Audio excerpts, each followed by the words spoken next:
When someone close to us causes deep emotional pain, it creates an immediate psychological vacuum.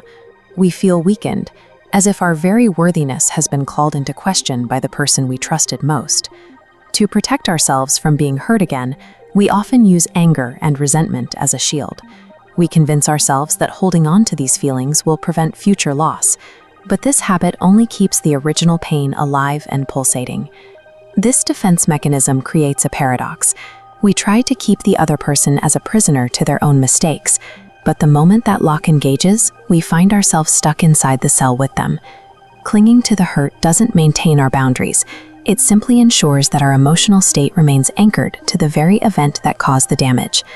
Often, we try to cope by finding a practical reason for the other person's behavior, like blaming their stress or their environment.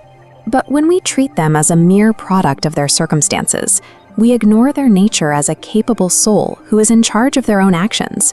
We effectively trade their accountability for a list of excuses. Real forgiveness is unconditional. It cannot be bought with an apology or earned through a change in the other person's behavior. If we wait for them to pay back what was lost, we remain dependent on their choices for our own peace of mind.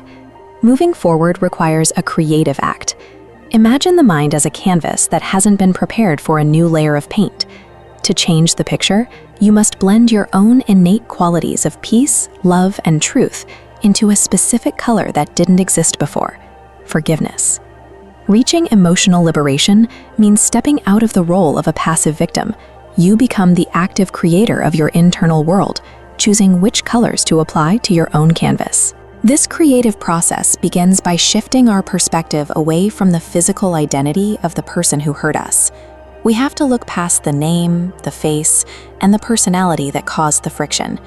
As pure souls, we cycle through physical lives, wearing and shedding bodies like costumes. This journey often creates negative karmic accounts.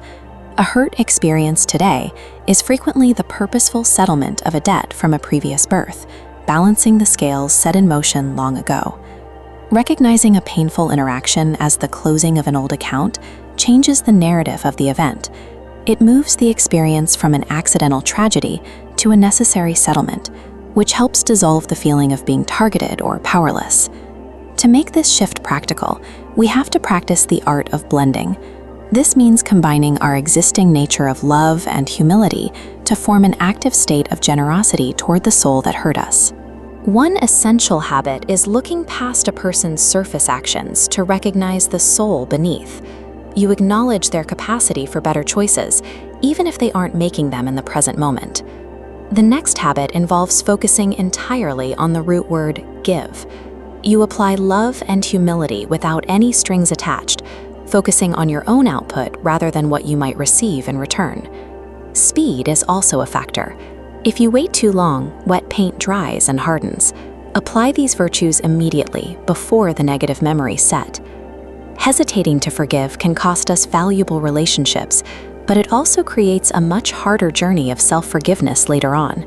The longer we wait, the deeper the resentment stains our own internal reality. To apply this now, step out of your physical costume. Visualize yourself traveling back to your true home, the soul world, a place of pure spiritual light and absolute stillness. From this vantage point, look at the person who hurt you. Strip away their physical form and see them purely as another glowing soul, a traveler just like you. Acknowledge that the karmic debt between you is now settled. Mentally wash the connection with unconditional love and let the heavy emotional weight of the past drop away. This mental reset breaks the negative link to past mistakes. It allows us to view the other person for who they truly are, rather than through the lens of what they did. This isn't a process with a final, static destination. In real relationships, we don't reach a single moment of perfect forgiveness and stay there eternally. It is more like a continuous circle.